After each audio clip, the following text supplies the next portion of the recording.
Hello everyone, कैसे हैं आप लोग। होपफुली अच्छे होंगे और मैं आपको बता दूं मैं भी अच्छा हूं। तो कल की क्लास में बेटा हमने किया था सेक्शन 17 को स्टार्ट। आज करते हैं बाकी के प्रोविजन और सेक्शन 17 को बेटा फिनिश करते हैं। चलिए शुरू करते हैं।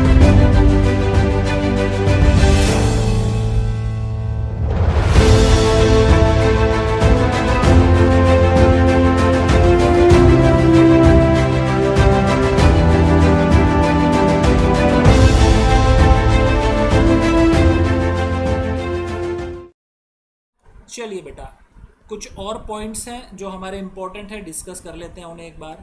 Notes: if the registered person does not have any turnover during the said tax period or the above information is not available, the values for the last tax period may be used। देखिए बेटा, turnover के basis पे apportion करते हैं credit, हमने ये सीखा।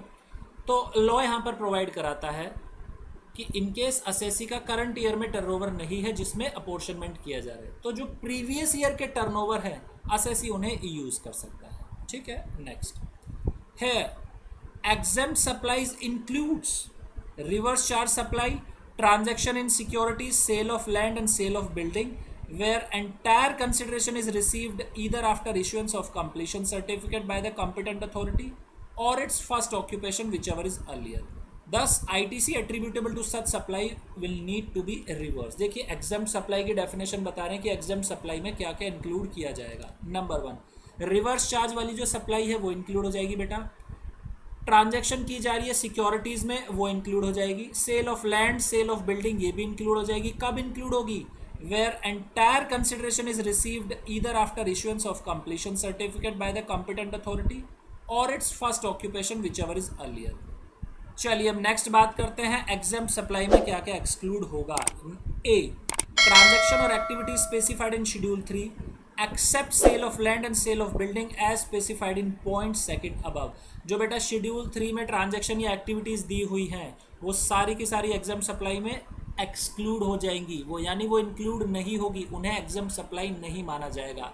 लेकिन बेटा जो हमने पॉइंट सेकंड में वो डिस्कशन की है सेल ऑफ लैंड या सेल ऑफ बिल्डिंग की, उस केस में बेटा ये इंक्लूड नहीं होगी। बाकी जितनी भी वहाँ पर ट्रांजैक्शन है सारी की सारी एग्जाम सप्लाई से बाहर है।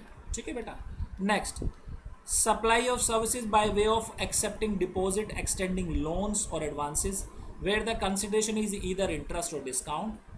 However, value of such services include in the exempt supply when the same are provided by banking company or a financial institution including a NBFC। देखिए बी पॉइंट क्या बात करता है, लोन्स एंड एडवांसेस या deposits के regarding services दी जा रही है जहाँ पर कंसिडरेशन असेसी क्या रिसीव करता था, इंटरेस्ट या डिस्काउंट। तो उस केस में बेटा ये ट्रांजैक्शन एग्जाम्प्ट सप्लाई से एक्सक्लूड कर दी गई है, यानी इसे एग्जाम्प्ट सप्लाई नहीं मानेंगे। दूसरी बात, अगर एनबीएफसी या बैंकिंग कंपनी या कोई फाइनेंशियल इंस्टीट्यूशन है बेटा वो प्रोवाइड कराता है ये सर्विस, तब उसकी ये सर्विस एग्जाम्प्ट सप्लाई मानी जाएगी। ठीक है बेटा, next transportation of goods by a vessel from the custom station of clearance in India to a place outside India. Basically बेटा ये फाइनल का प्रोविजन है वैसे, लेकिन फिर भी आप समझ लीजिए।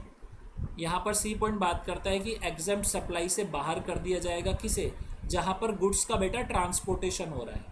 ट्रांसपोर्टेशन कैसे हो रहा है? एक वेसल के थ्रू। वेसल क्या होता है बेटा? शिप। ठीक है, और ये ट्रांसपोर्टेशन बेटा कहाँ से कहाँ तक हो रहा है? कस्टम स्टेशन जो है इंडिया में वहाँ से किया जा रहा है to a place outside India, यानी गुड्स बेसिकली इंडिया में से भेजे जा रहे हैं, एक्सपोर्ट किए जा रहे हैं, उसे भी बेटा एग्जेम्प्ट सप्लाई में से एक्सक्लूड कर दिया गया है। ठीक है, Thus, ITC attributable to such supply need not to be reversed। इन तीनों केसेस में A, B, C में ITC जो है बेटा वो रिवर्स नहीं की जाएगी, इन पर मिलने वाली। ठीक है बेटा,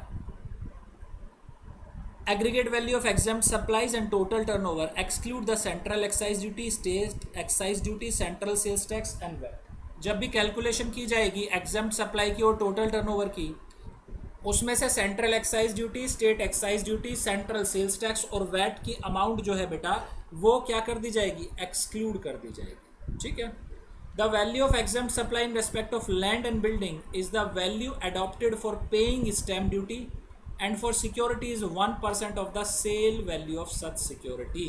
जो लैंड और बिल्डिंग होंगे बेटा उस केस में एग्जेम्प्ट सप्लाई की कौन सी वैल्यू हम कंसिडर करेंगे? जो बेटा उनकी स्टैम्प वैल्यू होगी उसे हम value of exempt supply treat किया करते हैं। बात करें अगर सिक्योरिटीज़ की, तो सिक्योरिटीज़ के केस में एग्जेम्प्ट सप्लाई क्या होती है? तो बेटा सिक्योरिटीज़ के केस में 1% of the sale value of security ये एग्जेम्प्ट सप्लाई हुआ करती है।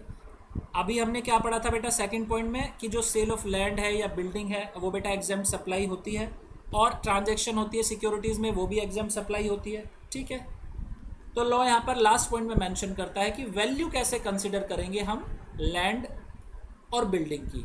तो लॉ ने बताया जो उनकी स्टैम्प ड्यूटी है वो, और सिक्योरिटीज़ के केस में जो सेल वैल्यू है सिक्योरिटी की उसका 1% जो है बेटा एग्जेम्प्ट सप्लाई हम माना करते हैं। ठीक है, समझ आ गया बेटा यहाँ पे प्रोविजन। ये जो हमने प्रोविजन पढ़े बेसिकली ये हमने पढ़े इनपुट एंड इनपुट सर्विसेज के रिगार्डिंग। चलिए बेटा अब बात करते हैं रूल 43 की। रूल 43 बात करता है कि जब कैपिटल गुड्स के लिए अपोर्शनमेंट किया जाएगा इनपुट टैक्स क्रेडिट का तो कैसे किया जाएगा, समझते हैं इसके प्रोविजन को। आइए, step 1, determine common credit TC on capital goods as under. Step 1 में बेटा हमें यहाँ पर भी कॉमन क्रेडिट डिटरमाइन करना होगा। फ़र्क बस इतना है, वहाँ पर इनपुट और इनपुट सर्विसेज के लिए कॉमन क्रेडिट डिटरमाइन करते थे, और यहाँ पर जो डिटरमाइन करना है वो कैपिटल गुड्स के लिए करना है। ठीक है बेटा, चलिए फर्स्ट पॉइंट की बात करते हैं। फर्स्ट पॉइंट बात करता है कि जो इनपुट टैक्स है कैपिटल गुड्स पर जो यूज होंगे बेटा exclusively for non business purpose के लिए, यानी 100% उनका यूज कहां पर होना है? नॉन बिजनेस पर्पस के लिए होना है, या मेकिंग एग्जेम्प्ट सप्लाईज या एग्जेम्प्ट सप्लाईज के लिए उनका यूज किया जा रहा है। तो उस केस में इस अमाउंट को बेटा GSTR 2 में डिक्लेयर किया जाएगा, और साथ ही ये जो अमाउंट है इनपुट टैक्स की इसका बेटा इलेक्ट्रॉनिक क्रेडिट लेजर में कोई भी क्रेडिट नहीं मिलेगा। ठीक है, समझ आ गया? यानी वो कैपिटल गुड्स जो एक्सक्लूसिवली नॉन बिजनेस पर्पस के लिए या एग्जेम्प्ट सप्लाईज के लिए यूज हो रहे हैं तो उन पर जो इनपुट टैक्स होता है उसका क्रेडिट बेटा नहीं मिलता। फर्स्ट पॉइंट ये क्लियर करता है। चलिए नेक्स्ट पॉइंट बात करते हैं। नेक्स्ट पॉइंट बात करता है वो कैपिटल गुड्स जो यूज्ड होंगे या यूज हो रहे हैं कहां पर?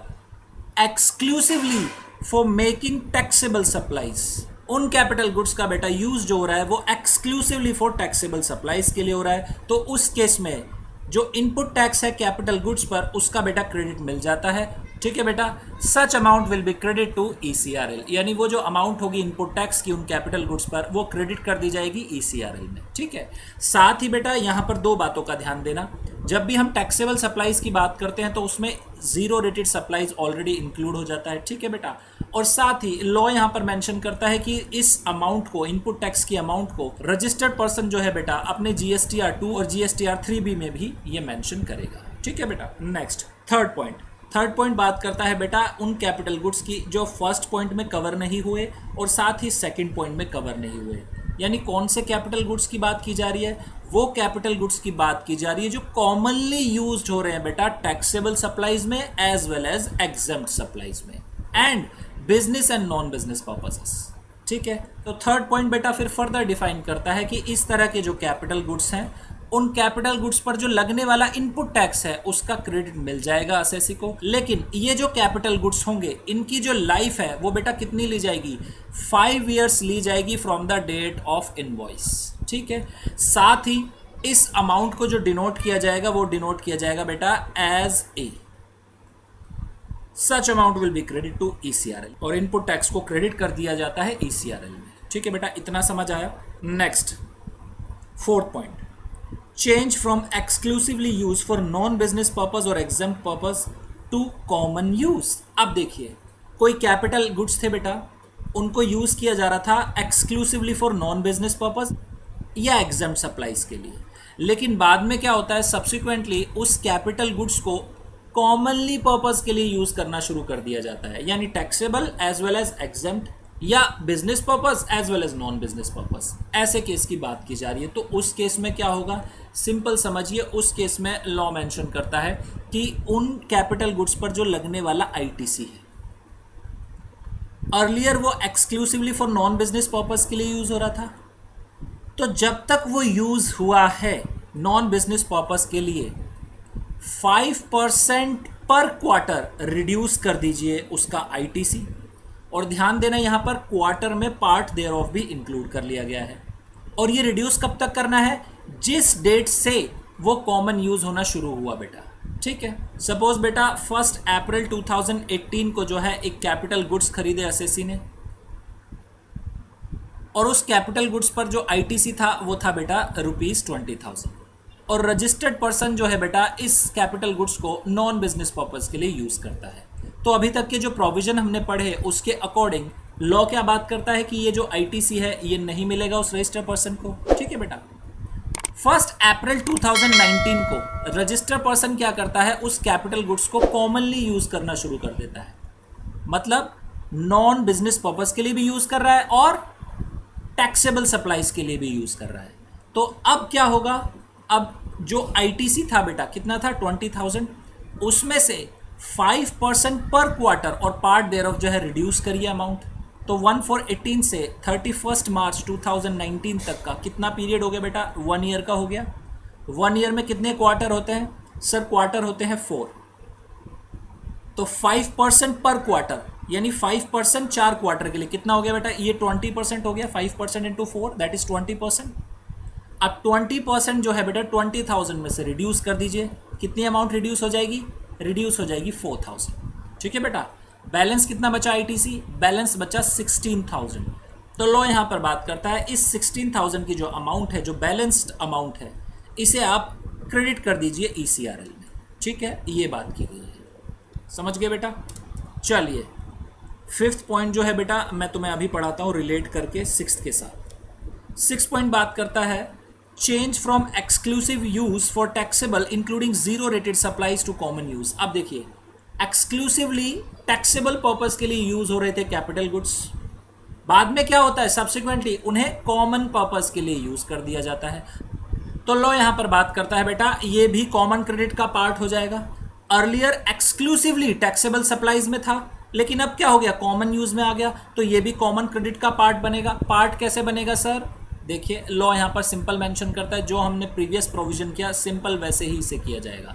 देखिए बेटा इस कैपिटल गुड्स पर लगने वाला जो आईटीसी है उसे क्रेडिट करने के लिए नहीं बोला जाएगा। क्यों नहीं बोला जाएगा, क्योंकि बेटा उसे ऑलरेडी क्रेडिट कर दिया होगा जब वो कैपिटल गुड्स परचेज किए होंगे। ठीक है, क्योंकि अर्लियर वो टैक्सेबल पर्पस के लिए यूज हो रहे थे गुड्स, सब्सिक्वेंटली ही उन्हें कॉमन पर्पस में लाया गया है। तो जब इस कैपिटल गुड्स को कॉमन पर्पस में लाया गया है तो लॉ बात करता है इस पर जो लगने वाला आईटीसी है वो कॉमन क्रेडिट का पार्ट बन जाएगा। कितनी अमाउंट लाई जाएगी, तो लॉ मेंशन करता है सिंपल 5% पर क्वार्टर और पार्ट देयर ऑफ वो रिड्यूस कर दीजिए। किस में से रिड्यूस कर दीजिए, उस आईटीसी में से। जैसे बेटा हमने प्रीवियस एग्जांपल लिया था, अभी एक कैपिटल गुड्स परचेज किया था रजिस्टर्ड पर्सन ने जिस पर आईटीसी कितना था बेटा 20,000 का था। ठीक है, और ये ने कब परचेज की, 1/4/2018 को परचेज की थी। अब देखिए इसी एग्जाम्पल को थोड़ा सा हम इसे मॉडिफाई करते हैं। सपोज ये जो कैपिटल गुड्स थे जिन पर आईटीसी मिल रहा था 20,000 का, ये बेटा 1/4/18 को जो यूज हो रहे थे वो हो रहे थे एक्सक्लूसिवली फॉर टैक्सेबल पर्पसेस। ठीक है बेटा, एक्सक्लूसिवली फॉर टैक्सेबल पर्पसेस। लेकिन 1/4/2019 से क्या हुआ, इनका यूज हो गया बेटा कॉमन यूज हो गया। कॉमन यूज मतलब टैक्सेबल पर्पस के लिए भी यूज हो रहे हैं और एग्जाम सप्लाईज के लिए भी यूज हो रहे हैं। ठीक है बेटा। तो अब लॉ क्या बात करता है, लॉ बात करता है कि जो ये आईटीसी है ऑलरेडी क्रेडिट ले चुका है इसका रजिस्टर्ड पर्सन, अब इसे पर क्वार्टर जो है रिड्यूस कर दीजिए। कितने क्वार्टर आए थे यहाँ पर बेटा, 4 क्वार्टर्स आए थे बेटा। ठीक है, 5% पर क्वार्टर 4 क्वार्टर यानी 20% बेटा रिड्यूस कर दीजिए। 20% रिड्यूस करने के बाद अमाउंट हमारी आती थी 16,000। ये जो 16,000 की अमाउंट है ये बेटा कहाँ जाएगी, ये क्रेडिट नहीं होगी, ध्यान रखना, विल नॉट क्रेडिटेड टू ईसीआरएल। बेटा ये इलेक्ट्रॉनिक क्रेडिट लेजर में क्रेडिट नहीं होगी, ये कहाँ जाएगी, ये कॉमन क्रेडिट का पार्ट बनेगी, यानी इसका क्या किया जाएगा, अपोर्शन किया जाएगा, ये बात की जा रही है। ठीक है बेटा, समझ आ गया। अपोर्शन किस में होगा, एग्जेम्प्ट सप्लाईज और टैक्सेबल सप्लाईज। जो हमने इनपुट और इनपुट सर्विस के केस में किया था अपोर्शनमेंट, सेम अपोर्शनमेंट यहाँ पे किया जाएगा एग्जेम्प्ट और टैक्सेबल सप्लाईज के टर्नओवर के रेशियोज में। ठीक है, समझ आ गया। अब 5th पॉइंट यहाँ पर क्या बात करता है बेटा कि जो 4th पॉइंट की अमाउंट थी उसे कॉमन क्रेडिट का पार्ट बनाइए, और जो 6 पॉइंट की अमाउंट है उसे कॉमन क्रेडिट का पार्ट बनाइए, ये बात की जा रही है। और जो रिड्यूस होने के बाद अमाउंट आती है उसका नाम होगा बेटा ए। ठीक है, डिनोट्स किया जा रहा है ए से, सिंपल। देखिए पूरा का पूरा प्रोविजन मैं समराइज करता हूँ आपके लिए। रूल देखिए 43 क्या बात करता है। रूल 43 बात करता है वो कैपिटल गुड्स जो एक्सक्लूसिवली नॉन बिजनेस पर्पस के लिए यूज़ हो रहे हैं या एग्जम्प्ट सप्लाईज में यूज़ हो रहे हैं, उन पर जो इनपुट टैक्स है उसका क्रेडिट नहीं मिलेगा किसी भी सिचुएशन में। नेक्स्ट पॉइंट बात करता है वो कैपिटल गुड्स जो एक्सक्लूसिवली यूज़ हो रहे हैं टैक्सेबल सप्लाईज में, उन पर लगने वाला जो इनपुट टैक्स है उसका 100% क्रेडिट मिल जाएगा, और जो अमाउंट होगी इनपुट टैक्स की वो क्या कर दी जाएगी, क्रेडिट कर दी जाएगी इलेक्ट्रॉनिक क्रेडिट लेजर में। ठीक है बेटा, इतनी बातें समझ आ गई। चलिए थर्ड पॉइंट बात करता है वो कैपिटल गुड्स जिनका कॉमन यूज हो रहा है। कॉमन यूज एग्जम्प्ट सप्लाईज में भी यूज हो रहा है, टैक्सेबल सप्लाईज में भी यूज हो रहा है, बिजनेस पर्पस के लिए यूज हो रहा है, नॉन बिजनेस पर्पस के लिए यूज हो रहा है, कॉमन यूज हो रहा है। तो उस केस में क्या होगा, उस केस में लॉ बात करता है इन कैपिटल गुड्स की जो लाइफ होगी वो होगी 5 ईयर्स की। ठीक है बेटा, और जो भी अमाउंट होगी इन कैपिटल गुड्स पर इनपुट टैक्स की उसका क्रेडिट मिल जाएगा इलेक्ट्रॉनिक क्रेडिट लेजर में, वो क्रेडिट कर दी जाएगी, लेकिन ये क्या होगा, कॉमन क्रेडिट का पार्ट बनेगी क्योंकि कॉमन पर्पस के लिए यूज हो रहा है। ठीक है बेटा, चलिए नेक्स्ट बात करते हैं दो सिचुएशन की। चेंज किया जा रहा है कैपिटल गुड्स के यूज को। फोर्थ पॉइंट जो बात करता था वो करता था एक्सक्लूसिवली नॉन बिजनेस पर्पस से या एग्जम्प्ट सप्लाईज से कॉमन यूज में आ गए कैपिटल गुड्स, तब क्या होगा। तो इस केस में हमने पढ़ा जो भी इनपुट टैक्स की अमाउंट है उन कैपिटल गुड्स पर उसे बेटा रिड्यूस किया जाएगा 5% पर क्वार्टर और पार्ट ऑफ द क्वार्टर से, और जो रिड्यूस अमाउंट आएगी वो डिनोट की जाएगी ए से, और इस अमाउंट को क्रेडिट कर दिया जाएगा इलेक्ट्रॉनिक क्रेडिट लेजर में, और ये भी बेटा कॉमन क्रेडिट का पार्ट बनेगी। ठीक है बेटा, नेक्स्ट पॉइंट बात करता है चेंज हुआ है कैपिटल गुड्स का वो बेटा टैक्सेबल सप्लाईज से कॉमन यूज में आ गया। तो उस केस में क्या होगा, उस केस में यहां पर भी जो आईटीसी होगा उसे 5% पर क्वार्टर और part of the quarter reduce किया जाएगा। ठीक है बेटा, लेकिन इन कैपिटल गुड्स पर लगने वाला इनपुट टैक्स जो है उसको क्रेडिट नहीं किया जाएगा इलेक्ट्रॉनिक क्रेडिट लेजर में। जब ये सब्सिक्वेंटली क्या किए जा रहे हैं, कैपिटल गुड्स कॉमन पर्पस में यूटिलाइज किए जा रहे हैं। यहां पर अब आपको एक थोड़ा सा डाउट अराइज हो सकता है कि सर इस केस में तो इलेक्ट्रॉनिक क्रेडिट लेजर में यहां पर सर अमाउंट को क्रेडिट नहीं किया जा रहा इनपुट टैक्स की, लेकिन अर्लियर जो हमने फोर्थ पॉइंट पढ़ा था वहां पर तो कर देते थे। अर्लियर जो कैपिटल गुड्स थे वो नॉन बिजनेस पर्पस के लिए या एग्जम्प्ट सप्लाईज के लिए यूज हो रहे थे, यानी जब वो परचेज किए गए थे तो उन पर लगने वाला जो इनपुट टैक्स था उसका क्रेडिट जो है इलेक्ट्रॉनिक क्रेडिट लेजर में नहीं गया था, क्योंकि अभी हमने फर्स्ट पॉइंट में क्या पढ़ा था, एक्सक्लूसिवली अगर नॉन बिजनेस पर्पस के लिए एग्जम्प्ट सप्लाई के लिए कैपिटल गुड्स यूज हो रहे हैं तो उस पर इनपुट टैक्स जो होता है उसका क्रेडिट नहीं मिला करता। ठीक है, इसी वजह से जब इन्हें कॉमन यूज में लाया गया तब इनका क्रेडिट जो है इलेक्ट्रॉनिक क्रेडिट लेजर में लेकर जा रहे हैं। और जो 6 पॉइंट में गुड्स हैं वो बेटा ऑलरेडी टैक्सेबल सप्लाईज में यूज हो रहे थे, यानी जब परचेज किए गए होंगे तभी उनका क्रेडिट ले लिया गया होगा। ठीक है बेटा, इस वजह से उनको अब दोबारा से इलेक्ट्रॉनिक क्रेडिट लेजर में क्रेडिट नहीं किया जा रहा। ठीक है बेटा, समझ आ गया। तो यहां पर क्रक्स क्या निकला बेटा, क्रक्स ये निकला सर जो कैपिटल गुड्स कॉमनली यूज किए जा रहे हैं उनको कॉमन क्रेडिट का पार्ट बना दिया जाता है, और जो एक्सक्लूसिवली बिजनेस पर्पस के लिए टैक्सेबल सप्लाईज में यूज हो रहे हैं वो कॉमन क्रेडिट का पार्ट नहीं बनते, और जो एक्सक्लूसिवली नॉन बिजनेस पर्पस के लिए यूटिलाइज की जा रहे हैं कैपिटल गुड्स वो भी कॉमन क्रेडिट का पार्ट नहीं बनते। ठीक है, तो स्टेप 1 में हमें कॉमन क्रेडिट निकालना था, सिंपल हमें समझ आ गया कॉमन क्रेडिट कैसे निकलेगा। ठीक है, नेक्स्ट अब बात करते हैं बेटा स्टेप 2 की। Determine common credit during the useful life of a capital goods for a tax period as under and denote the same as TM. देखिए सिंपल समझिए, जो कॉमन क्रेडिट होगा उसे बेटा फिर डिवाइड कर देंगे 60 से, क्योंकि लाइफ जो है कॉमन क्रेडिट के लिए यूज हो रहे हैं गुड्स उनकी 5 साल हैं, तो इसलिए यहाँ पर 60 से डिवाइड कर देंगे बेटा। 60 से डिवाइड करने का मतलब क्या हुआ सर, ये तो पर मंथ निकल के आ जाएगा, आंसर इज यस। स्टेप 2 में जो हम निकालेंगे कंप्यूट करेंगे वो एक टैक्स पीरियड के लिए निकालेंगे। टैक्स पीरियड का मतलब क्या है, यहाँ पर है मंथ से, एक मंथ में वो कॉमन क्रेडिट कितना है ये हम स्टेप 2 में निकाल लेंगे बेटा। ठीक है, चलिए determine common credit at the beginning of a tax period for all capital goods whose useful life remains during the tax period as under। अब यहां पर टी आर की वैल्यू निकाली जा रही है और टी आर की वैल्यू क्या है बेटा, टी एम है। टी एम क्या था हमारा, कॉमन क्रेडिट डिवाइडेड बाय 60। तो टी आर भी क्या है हमारा, सेम है बेटा। तो स्टेप 3 में हम बेसिकली निकाल क्या रहे हैं सर, स्टेप 3 में बेटा हम कॉमन क्रेडिट को निकाल रहे हैं at the beginning of tax period. ठीक है बेटा, और उन्हीं कैपिटल गुड्स के लिए निकाला जा रहा है जिनकी यूजफुल लाइफ बची हुई है ड्यूरिंग द टैक्स पीरियड। जिनकी यूजफुल लाइफ नहीं बची हुई उनके लिए टीआर कैलकुलेट नहीं किया जाता। ठीक है बेटा, इतना समझ आ गया। स्टेप 4 में वही इजी स्टेप, अपोर्शन कर देना है।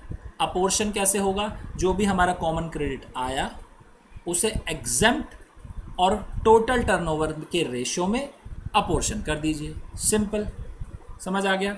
बाकी जितने भी प्रोविजन हैं वो सेम है बेटा जो अर्लियर हमने पढ़े थे इनपुट और इनपुट सर्विसेज के केस में। एग्जाम सप्लाईज की भी डेफिनेशन सेम है, लेकिन वहाँ जो लास्ट स्टेप था बेटा वो रिवर्सल की बात किया करता था, लेकिन यहाँ जो लास्ट स्टेप है, स्टेप नंबर 5, वो बात करता है बेटा कि जो भी इन एलिजिबल क्रेडिट होगा उसे आउटपुट टैक्स लायबिलिटी में ऐड कर दिया जाएगा रजिस्टर्ड पर्सन की। ठीक है, ये बात की जा रही है यहाँ पर। समझ आ गया बेटा। चलिए एक एग्जाम्पल से जो है अच्छे से प्रोविजन समझते हैं, पूरी क्लियर पिक्चर हो जाएगी। आइए, सपोज बेटा एक कंपनी है XYZ लिमिटेड और वो परचेज कर रही है फॉलोइंग कैपिटल गुड्स को। ठीक है बेटा, देख लेते हैं एक बार कौन कौन से कैपिटल गुड्स हैं। आइए, नंबर 1 यहाँ पर हम लिखेंगे कैपिटल गुड्स।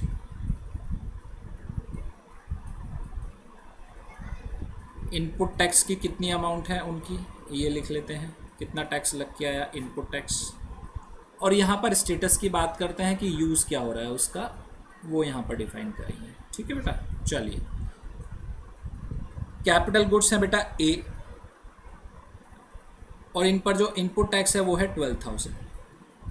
और ये जो यूज़ किए जा रहे हैं बेटा, ये किए जा रहे हैं exclusively for non business purpose. ठीक है बेटा, ये नॉन बिजनेस पर्पस के लिए यूज़ हो रहे हैं।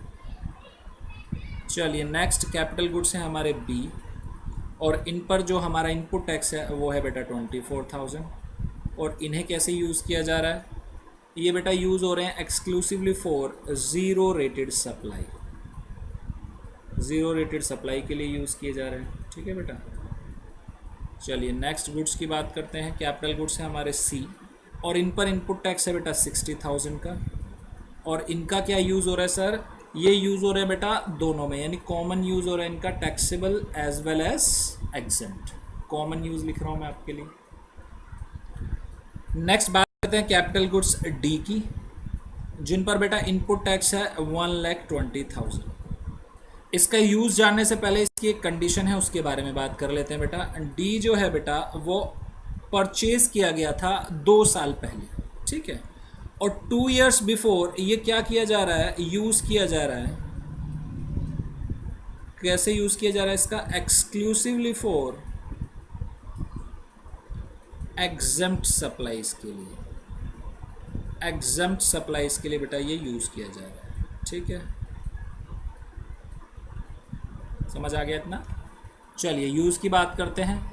अब इसका जो यूज़ किया जा रहा है वो यूज़ किया जा रहा है बेटा कॉमन यूज़ के लिए, यानी taxable as well as exempt supply. और ये जो स्टेटस हम देख रहे हैं बेटा, मैं आपको बता दूं, ये स्टेटस हम चेक कर रहे हैं 1/4/2019,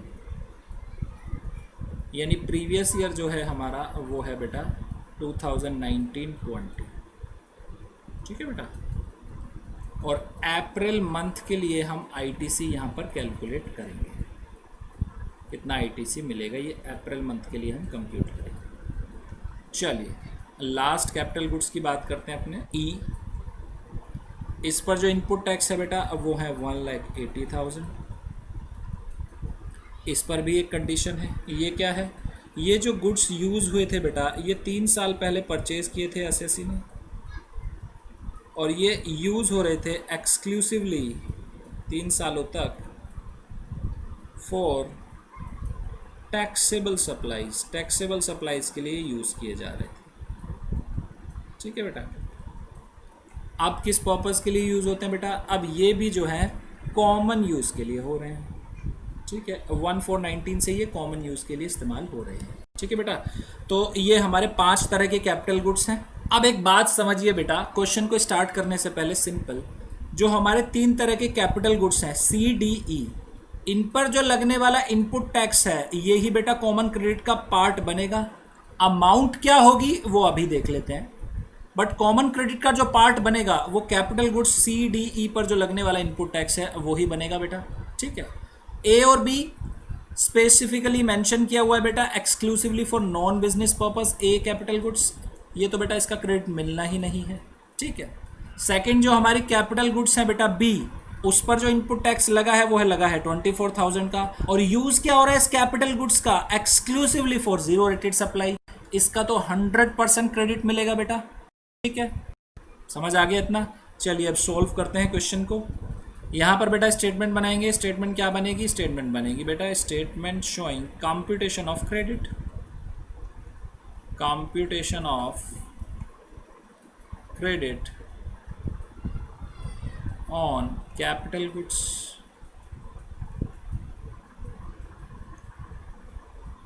इसे आप क्रेडिट को बेटा इनपुट टैक्स क्रेडिट भी लिख सकते हैं। ठीक है, क्रेडिट भी लिख सकते हैं, दोनों केसेस में कोई प्रॉब्लम नहीं। चलिए लेफ्ट में हमारे होंगे बेटा पर्टिकुलर्स और राइट में होगी अमाउंट। आइए फटाफट से क्वेश्चन पर। क्वेश्चन क्या था बेटा? कैपिटल गुड्स थे हमारे ए, 12,000 इनपुट टैक्स था, exclusively for non business purpose था बेटा, तो नॉन बिजनेस पर्पस का तो नहीं मिलेगा, तो सिंपल यहाँ पे लिख देते हैं बेटा कैपिटल गुड्स ए।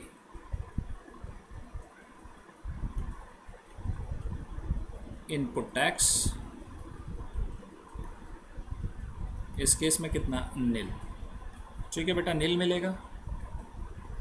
दूसरी बात B, exclusively for zero rated supply, यानी बेटा टैक्सेबल सप्लाई का पार्ट होती है जीरो रेटेड सप्लाई, इसका बेटा 100% मिलेगा क्रेडिट, तो capital goods B input tax 24,000 पूरा मिल जाएगा बेटा। ठीक है, क्लियर है यहाँ तक? चलिए नेक्स्ट कैपिटल गुड्स। नेक्स्ट था सी, कॉमन यूज हो रहा है बेटा, कॉमन यूज हो रहा है। याद करिए बेटा हमारे जो स्टेप 1 था उसमें थर्ड पॉइंट क्या बात करता था?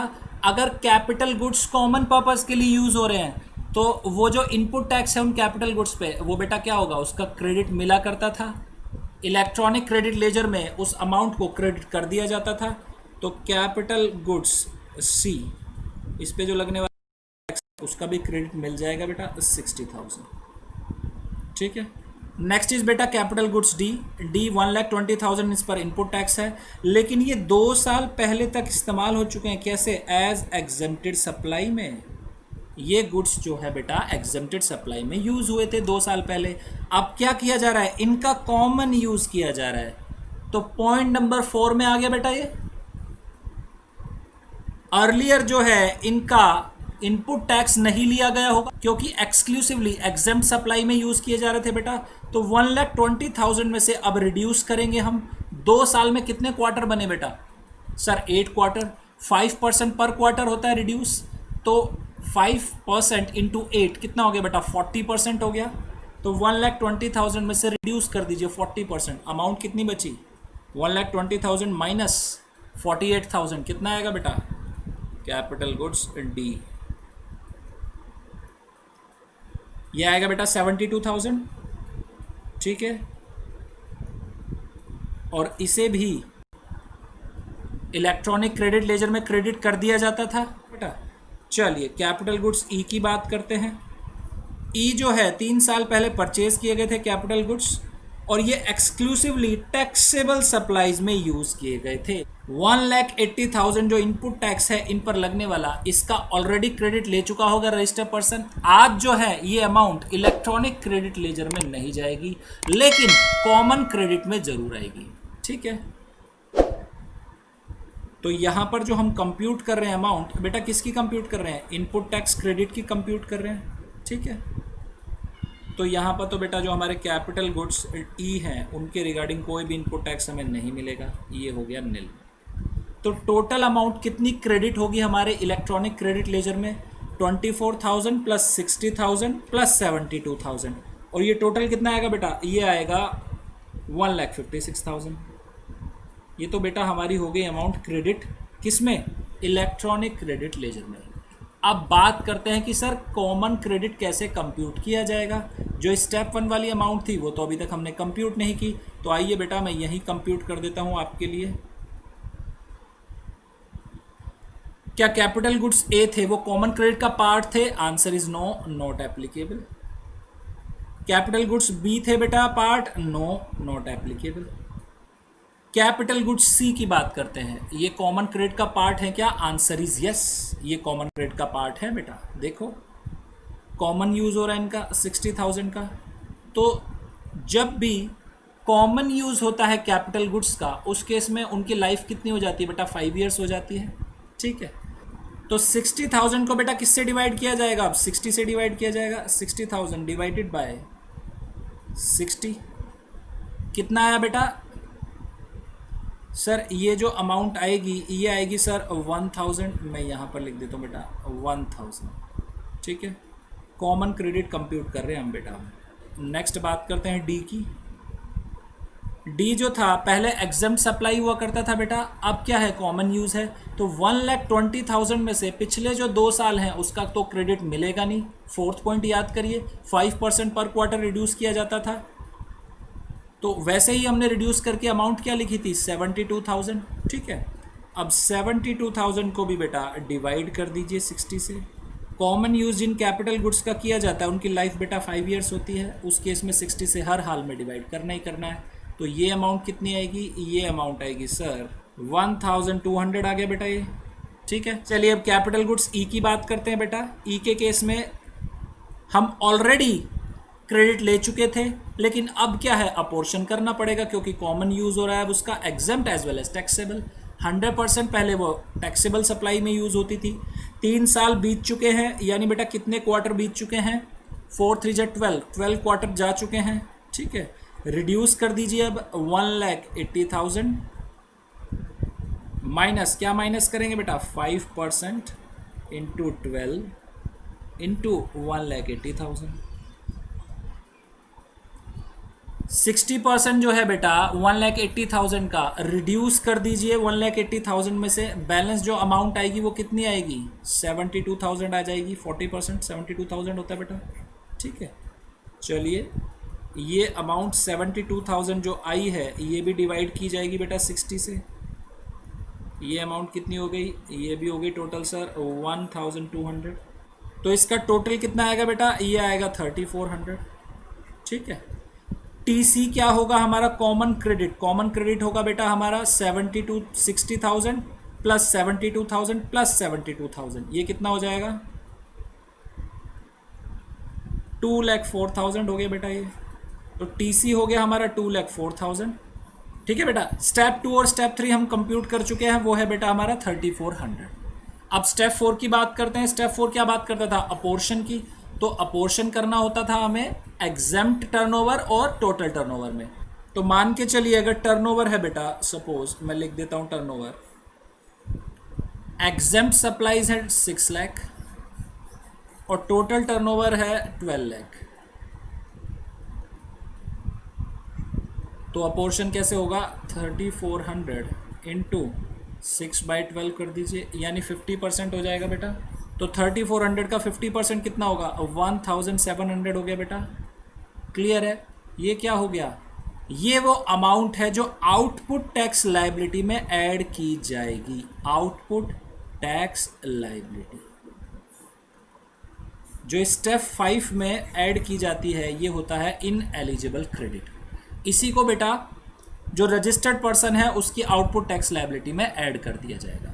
ठीक है, अलॉन्ग विद इंटरेस्ट, अगर कोई बनता है तो यहाँ पर बेटा हमारा रूल 43 खत्म होता है। चले नेक्स्ट अब बात करते हैं बेटा रूल 38 की। रूल 38 जो एप्लीकेबल होता है वो एप्लीकेबल होता है एनबीएफसी, फाइनेंशियल इंस्टीट्यूशन या बैंकिंग कंपनी पर। देखिए ये जो रूल बनाया गया है ये ऑप्शनल मेथड है। Banks, NBFC, financial institution etcetera जो होते हैं उनके लिए ऑप्शनल है। ऑप्शनल है, बहुत ही ईजी मेथड है। क्या है देखिए समझिए। अगर बैंक जो है रूल 42 या रूल 43 को अवेल नहीं करना चाहते तो सिंपल वो क्या करें, जितना भी उनका एलिजिबल आईटीसी है इनपुट्स पर, कैपिटल गुड्स पर या इनपुट सर्विसेज पर, उसका 50% वो अवेल कर लें और 50% क्या होगा, लैप्स हो जाएगा बेटा। ठीक है। साथ ही अगर वो रूल 42 या 43 लेना चाहते हैं तो उसके लिए फिर उन्हें जो रूल्स में प्रोविजन लिखे हैं उसके अकॉर्डिंग फॉलो करना होगा। ठीक है बेटा। Next, credit of tax paid on input or input service that are used for non-business purposes, an item mentioned under section 17 subsection 5 cannot be availed. Rule यहां पर बात कर रहे हैं कि 17 सबसेक्शन 5 में जो ब्लॉक क्रेडिट्स के बारे में लिखा हुआ है, इनएलिजिबल क्रेडिट के बारे में लिखा हुआ है, वो भी अवेल नहीं कर पाएंगे अगर रूल 38 में वो जाते हैं। ठीक है, समझ आ गया। The restriction of availing 50% ITC shall not apply to the tax paid on supplies procured from another registration within the same entity. देखिए, अगर कोई बैंकिंग कंपनी या फाइनेंशियल इंस्टीट्यूशन या बेटा एनबीएफसी वो ट्रांजैक्शन कर रही है सेम एंटिटी में, सेम एंटिटी का मतलब क्या है कि एक ही पैन पर दोनों रजिस्टर्ड हैं एंटिटी, तो उस केस में बेटा ये 50% वाली जो रेस्ट्रिक्शन है वो अप्लाई नहीं होगी, उसमें 100% क्रेडिट ले सकते हैं बैंकिंग कंपनी, एनबीएफसी या फाइनेंशियल इंस्टीट्यूशन। ठीक है बेटा। Next, option 1 exercise can not be change during the remaining part of financial year. एक बार ऑप्शन अगर एसएससी ने ले लिया बेटा तो फिर वो पूरे साल के लिए एप्लीकेबल है, पूरे फाइनेंशियल ईयर के लिए एप्लीकेबल है, उसे SSC during the financial year change नहीं कर सकता, नेक्स्ट फाइनेंशियल ईयर में ही वो चेंज होगा। ठीक है बेटा। तो यहाँ पर बेटा हमारा सेक्शन 17 सब सेक्शन 4 तक खत्म हो चुका है। हमने साथ ही रूल नंबर 38, 42 और 43 को भी कवर कर लिया है। तो आज की क्लास में बेटा इतना ही रखते हैं। तो ये थी बेटा हमारी आज की क्लास। अब आप करिए इसका रिवीजन।